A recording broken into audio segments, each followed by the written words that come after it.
Interrupt invocation जो है ये हमने शुरू करना है। ठीक है, इंटरप्ट कॉल करना जो है वो हम पहले कर चुके थे। ठीक है, तो इंटरप्ट इन्वोक से क्या मुराद है? तो although hardware soft interrupt are invoke differently. तो हमें पता था इंटरप्ट दो तरह के होते हैं, एक हार्डवेयर जनरेटेड है और एक जो है वो सॉफ्टवेयर जनरेटेड है। तो यहाँ पे वो कह रहा है कि जो हार्डवेयर या सॉफ्टवेयर इंटरप्ट हैं वो दोनों डिफरेंट तरीकों से इन्वोक किए जाते हैं। ठीक है, for example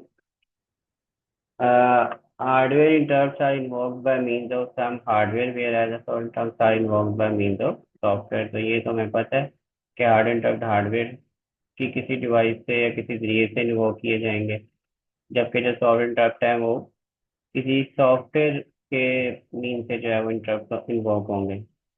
means of soft instructions are but no matter how an interrupt has been invoked. तो ये हमने डिस्कस कर लिया था कि दोनों से जिस तरह से भी इंटरप्ट आए, सॉफ्टवेयर के लिए प्रोसेसर के लिए जो है ये दोनों इंटरप्ट जो हैं वो सेम ही कैटेगरी में डील होते हैं। ठीक है, और इनके लिए जो है वो एक ISR जो इंटरप्ट सर्विस रूटीन जो है उसको फॉलो करता है। और ये जो प्रोसेस है ये बहुत सेम होता है दोनों केसेस के अंदर। ठीक है, जैसे इसमें यहाँ पे लिखा है कि ये कौन से स्टेप्स होते हैं जिनके जरिए जो इंटरप्ट है वो इन्वोक किया जाता है प्रोसेसर के अंदर, ये इंपॉर्टेंट चीज़ है। ठीक है, तो इसको मैं एक ग्रीन से भी हाईलाइट कर रहा हूँ, ये आपको पता होना चाहिए। ठीक है, तो ये स्टेप्स आपको ध्यान में हो कि सबसे पहले क्या किया जाता है जब भी कोई इंटरप्ट आता है। तो ये स्टेप्स जो हैं वो फॉलो किए जाते हैं, वो चाहे हार्डवेयर रिलेटेड हो चाहे सॉफ्टवेयर रिलेटेड हो, इनका प्रोसीजर सेम होता है। सही। सबसे पहले क्या किया जाता है, पुश फ्लैग। फ्लैग्स कौन कौन से? फ्लैग्स को पुश किया जाता है CS IP रजिस्टर्स और क्लियर इंटरप्ट फ्लैग। ठीक है, उसके बाद use int number 4 as offset and 0 as segment. ठीक, और उसके बाद this is the address of interrupt vector and not the ISR। ये जो है ये बताया गया है, ये इंटरप्ट नंबर जो है एग्जैक्टली कौन सा इंटरप्ट हमारे पास आया उस नंबर को कॉल किया जाता है। ठीक है, और ये इंटरप्ट वेक्टर का होता है, ISR का नहीं होता। The lower two byte interrupt vector as offset and move into, और फिर इसकी जो दो सर लोअर ये बाइट होती है पॉइंट। उसको उसको हम IP के एड्रेस के अंदर मूव कर देते हैं। हाँ जी। सर इंटरप्ट वेक्टर की और ये जो पॉइंट्स आपने बताए हैं ये मुझे क्लियर नहीं हुए। क्लियर नहीं होंगे ना जब आपने ये वाली चीजें गो थ्रू नहीं की पिछली, वो आप भूल गई हैं कि इंटरप्ट वेक्टर क्या होता है, ISR क्या होता है ना?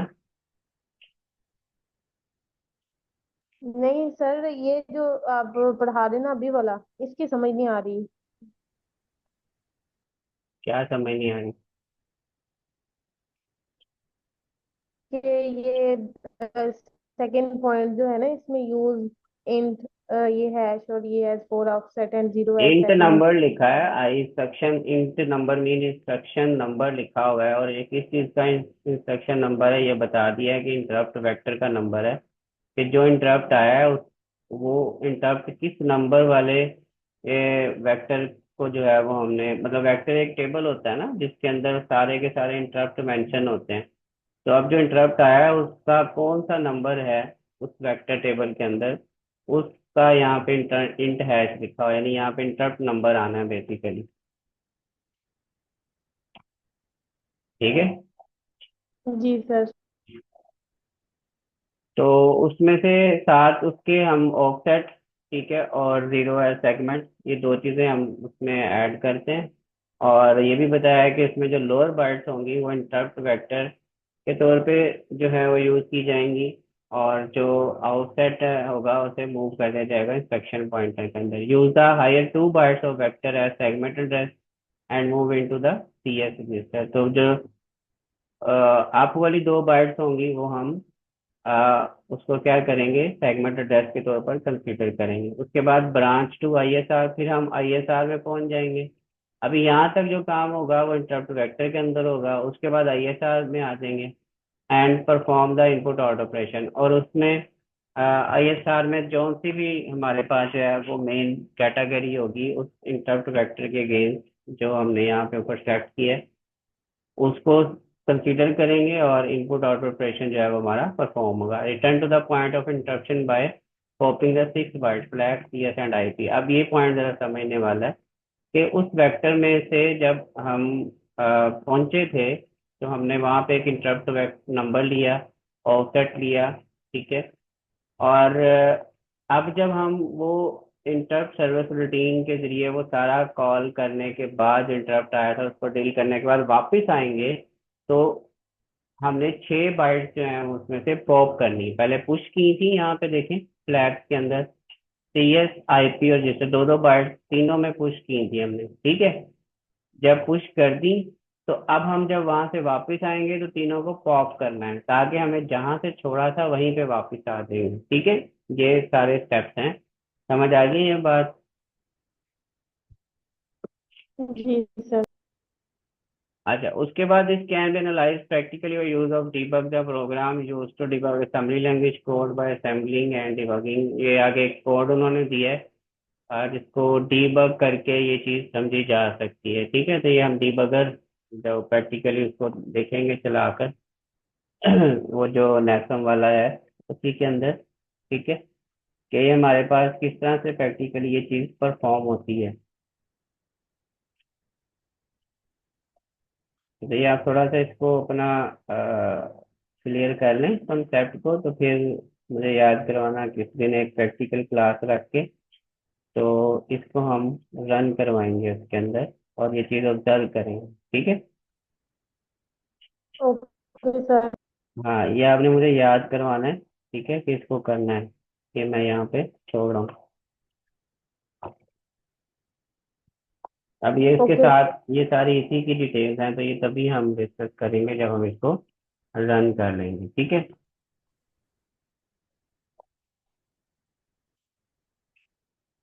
उसके बाद यहाँ पे एक पॉइंट लिखा है parameter passing into soft interrupt in case of procedures or function various programming language parameters are pass through the stack. तो ये आपने याद रखना है।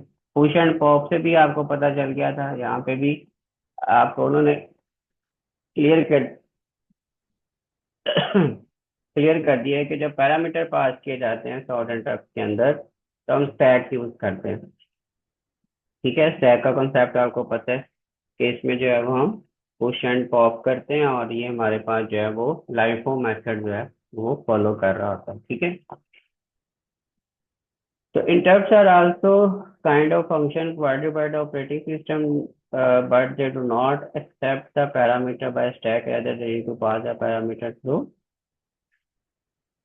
तो interrupts जो है ये भी फंक्शन की तरह होते हैं और ऑपरेटिंग सिस्टम जो कि प्रोवाइड करता है, but they not accept the parameter, लेकिन ये पैरामीटर एक्सेप्ट नहीं करते by stack, rather they need to pass the parameter through. तो इन्हें रजिस्टर्स के जरिए जो है वो पास किया जाता है, ठीक है।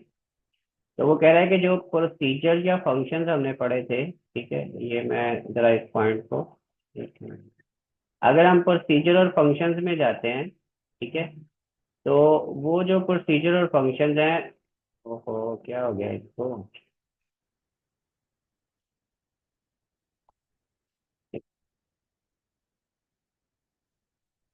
जो प्रोसीजर और फंक्शंस होते हैं अगर हम उनको यूज करते हैं प्रोग्राम के अंदर, तो वो जो पैरामीटर पासिंग उसमें हो रही होती है वो किसके जरिए हो रही होती है, स्टैक के जरिए हो रही होती है, ठीक है।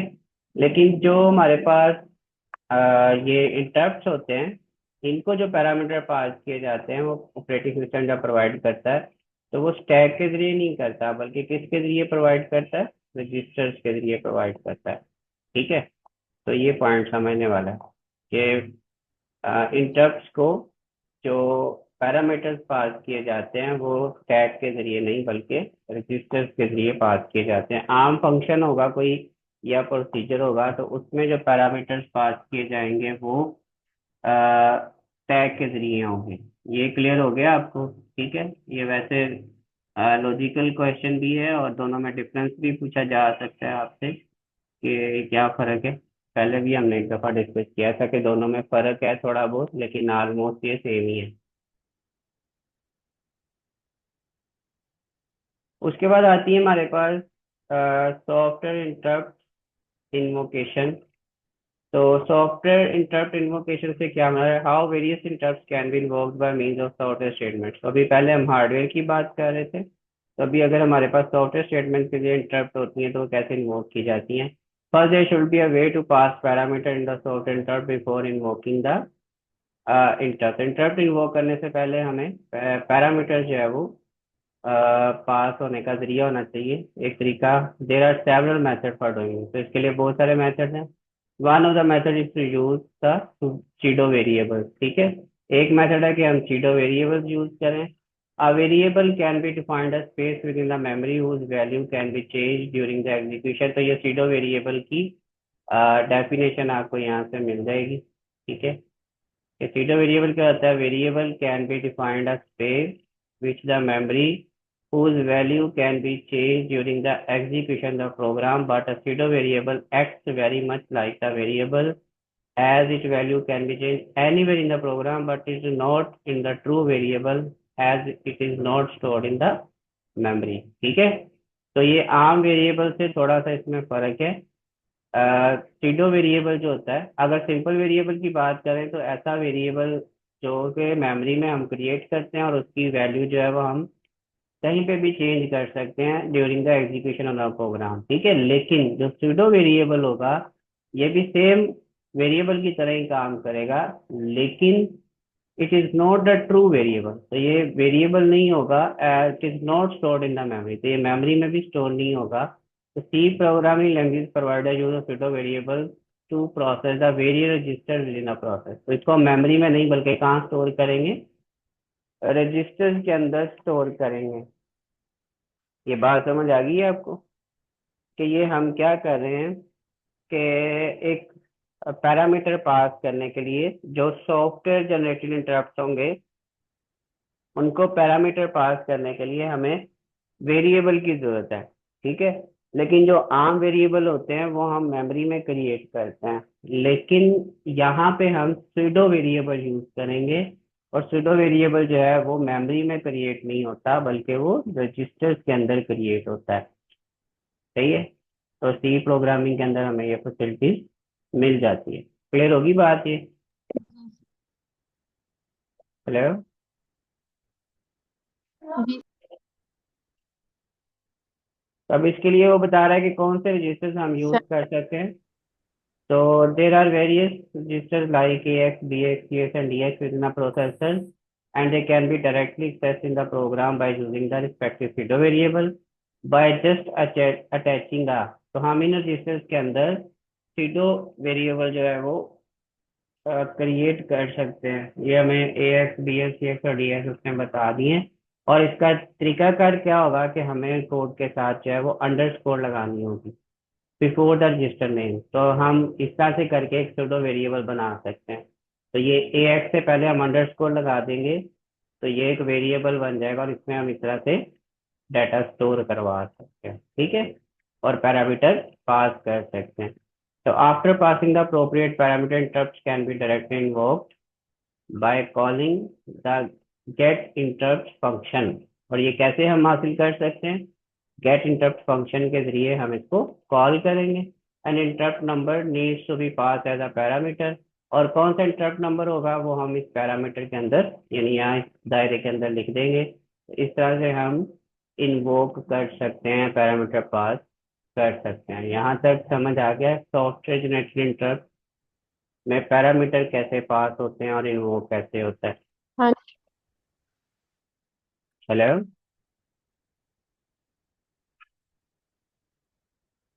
सर, मैं बोल रही हूँ, आवाज आ रही है? हाँ जी सर। आप माइक बंद कर लेती हैं फिर बोलती हैं या बोल के फिर सर माइक मेरी खोलती हैं? माइक बंद है।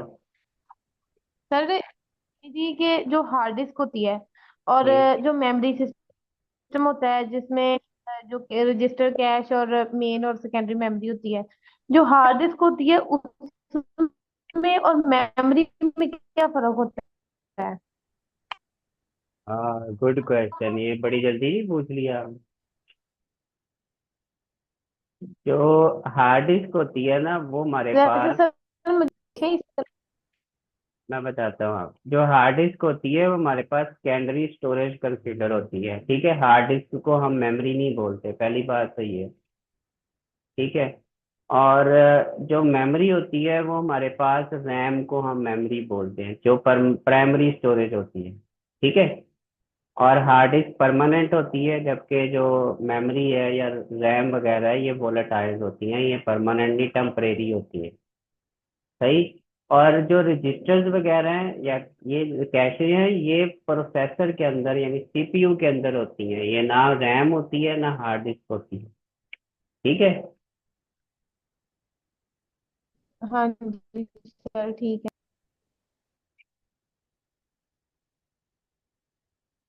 उसके बाद ये एक इंटरप्ट नंबर है, ये देखें, वो जो आप पूछ रही थी ना यहाँ पे कि ये क्या समझ नहीं आ रहा जो लिखा हुआ है, इंट हैश, ये वाली चीज, ठीक है।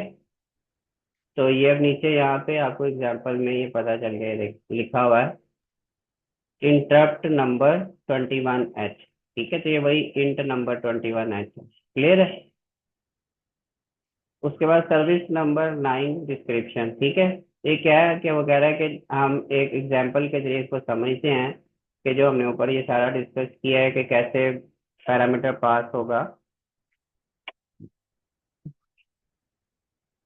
Before invoking the interrupt, programmer needs to know the interrupt behave and what parameter required. तो इन्वोक करने से पहले प्रोग्रामर को पता होना चाहिए कि इंटरप्ट जो है वो कैसे बिहेव करेगा और कैसे पैरामीटर से जाएंगे। Let's take the example of, हम एक इंटरप्ट लेते हैं 21H, ठीक है। ये नॉर्मल हम आई थिंक इनपुट के लिए यूज करते हैं। And service number 9 return as 21H and 09 in short. तो हम इसको इस तरह से लिखते हैं, इंटरप्ट 21 और service routine.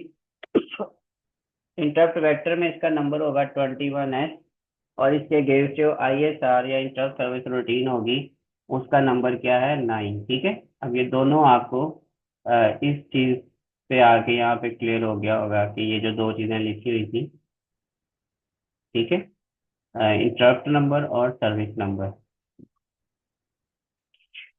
It is use to print the string by ending, हाँ देखा, प्रिंट करने के लिए हम इसको यूज करते हैं ending the correct dollar sign, character and the parameter describe the string as well. तो ये हम असेंबली लैंग्वेज के अंदर भी इसको यूज करेंगे। तो ये देखें, हम AH के अंदर 0 और मल्टीप्लाई 9, ये AH के अंदर हमने क्या लिखा है, 0 × 9, मतलब ये इसकी सर्विस जो है वो हमने इसमें लिख दी है, ठीक है। उसके बाद DS segments of address string, इसमें हम सेगमेंट देंगे और इसमें हम ऑफसेट देंगे। तो आउटपुट हमारे पास the dollar terminated string at the address, और डॉलर जो है वो क्या करेगा, वो इसको एंड करवाएगा कि जहां डॉलर से पहले तक जो कुछ होगा वो प्रिंट करना है। ये नीचे हम प्रोग्राम में जाते हैं तो आपको ये ज्यादा अच्छे से समझ आएगी, ठीक है। और one thing is not worthy that the service hash is placed AH which is common with almost all the enter. तो ये जो हमारे पास सर्विस नंबर लिखा है ये तकरीबन सब के लिए हम कॉमन ही है, और ये हम ऐसे ही लिखेंगे 0 × 0X09, ठीक है। And all interrupts at this also this service is not returning anything. तो ये कुछ रिटर्न नहीं कर रहा। If some service needs to return some data it receive register depending on the, अब ये हम जरा इसकी एग्जांपल देखते हैं। तो ये हमने समझ आ गया, हेडर फाइल जो हमें इंक्लूड की है सारी, ठीक है, ये आपको समझाने की जरूरत नहीं है, ये सारी आपको पता है, ठीक है। उसके बाद ये हमने करेक्टर स्ट्रिंग बनाई है, उसमें हमने 80 करेक्टर्स का जो है स्ट्रिंग बनाई है और उसमें ये स्टोर कराया हेलो वर्ल्ड। और यहाँ एंड पे हमने डॉलर साइन लगाया, ये पॉइंट नोट करने वाला है। ये डॉलर साइन क्यों लगाया है, कि हमें इंडिकेट कर रहा है कि यहाँ पे हमारी स्ट्रिंग जो है वो खत्म हो रही है, ठीक है। उसके बाद ये सर हमने मेन फंक्शन शुरू किया, क्लियर स्क्रीन लगाई, ये आपको पता है DX। अब ये क्या किया हमने, अभी बताओ जरा। ये _DX लिखा हुआ है, वो ऊपर वाली को खत्म करने के लिए था, ऊपर आपने बताया। किसको खत्म करने के लिए। सर आपने यही कहा है ना कि ऊपर से यहाँ तक जो ये जो हेलो वर्ड है यहाँ तक उसको मतलब टर्मिनेट करने के लिए लगाया $। वो तो हो गया, मैं नीचे पूछ रहा हूँ कि ये dx के साथ हमने अंडरस्कोर लगाया है, ये क्यों लगाया, और नीचे ah के साथ अंडरस्कोर लगाया है, ये क्यों लगाया है? ये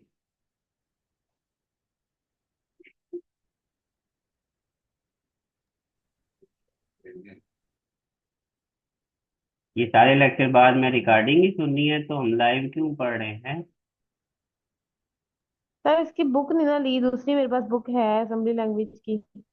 नहीं, बुक का सॉफ्ट इससे फॉर्म में क्या तो थोड़ा। तल्लक है? अभी ये 10 मिनट पहले ये बात मैं ऊपर समझा के आया हूँ कि ये हम सूडो वेरिएबल बना रहे हैं, और सूडो वेरिएबल बनाने के लिए हम रजिस्टर से पहले अंडरस्कोर का साइन लगाते हैं।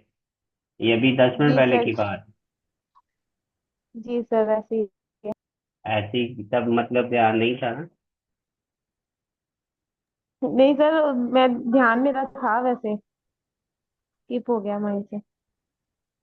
तो ये हमने ऊपर जो स्ट्रिंग बनाई थी 80 कैरेक्टर की, हेलो वर्ल्ड, वो हमने इस डीएस के अंदर एक हमने वेरिएबल बनाया है, सूडो वेरिएबल, और उसके अंदर ये स्टोर करवा दी, ठीक है। और उसके बाद ये 0x09 जो है इसका जो एड्रेस है सर्विस का, वो हमने जो है वो एएच के अंदर यानी एक सूडो वेरिएबल बनाकर उसमें स्टोर करवा दिया।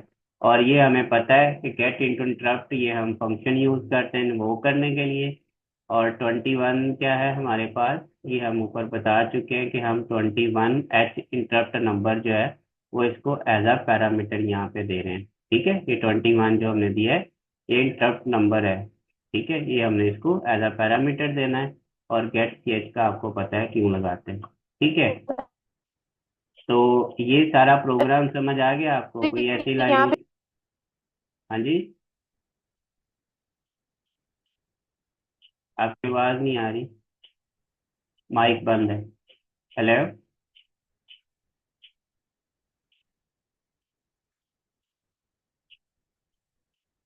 हेलो। सर मैंने कहा कि जो साइन है वो।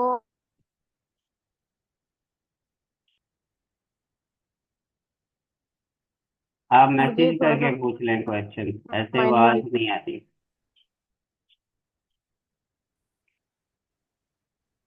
सर आवाज नहीं आ रही। आवाज सर आपकी नहीं आ आवाज रही। आ रही है।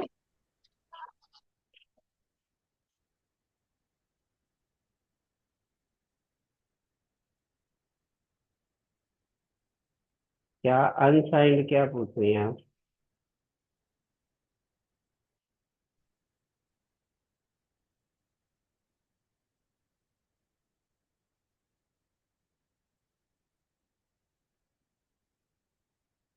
सर अनसाइंड इंटीजर लिखा हुआ है ना, तो साइंड और अनसाइंड का थोड़ा सा बता दें।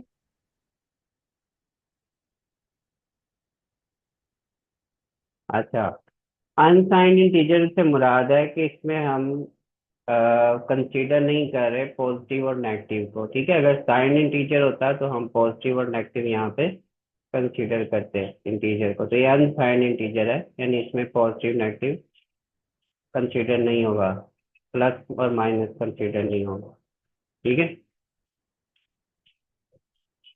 सर मतलब प्लस माइनस कंसिडर नहीं होगा, मतलब ना प्लस के नंबर होंगे ना माइनस।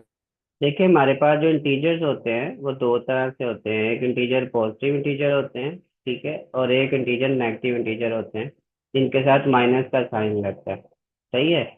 अगर हम सिंपल इंटीजर लिखते हैं तो हमें साथ बताना होता है कि साइंड इंटीजर है, यानी अगर हमें उसमें नेगेटिव नंबर को शो करवाना है, माइनस को शो करवाना है, तो हम उसके साथ साइंड इंटीजर लिखते हैं। और अगर हमें ये शो नहीं करवाना कि ये प्लस का नंबर है यानी प्लस का इंटीजर है या माइनस का इंटीजर है, तो फिर हम उसके साथ अनसाइंड इंटीजर उसको बोलते हैं, ठीक है। जी सर। तो ये इसमें बताया गया है कि इसके अंदर जो हम इंटीजर स्टोर करवाएंगे, ठीक है, तो वो क्या होगा, वो बेसिकली अनसाइंड होगा। सर ये सी लैंग्वेज में है। ये हाँ जी, सी लैंग्वेज में कोड लिखा है उन्होंने।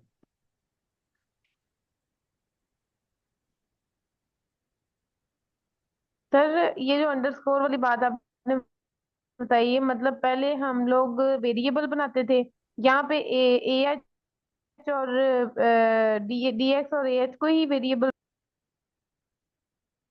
मेरा ये ऊपर ये देखो, ये रेड किया है ना मैंने, ठीक है।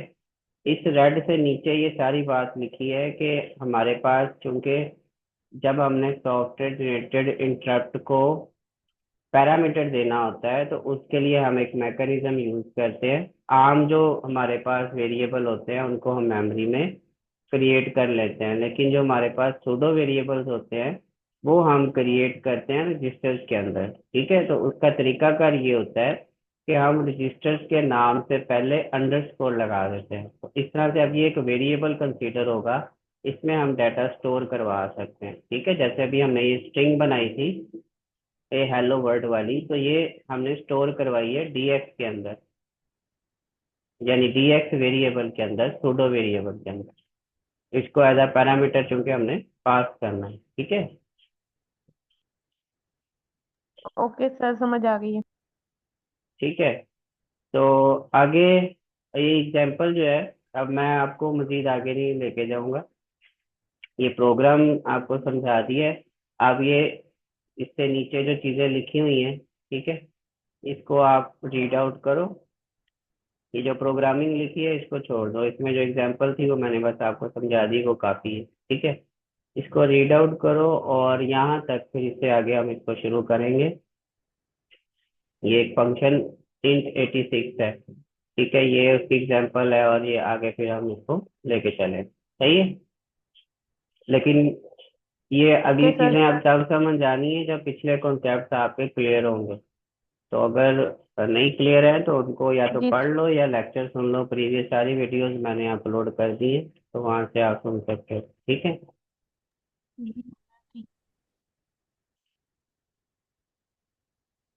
चलो ठीक। जी सर, ये कहाँ से लेनी है वैसे?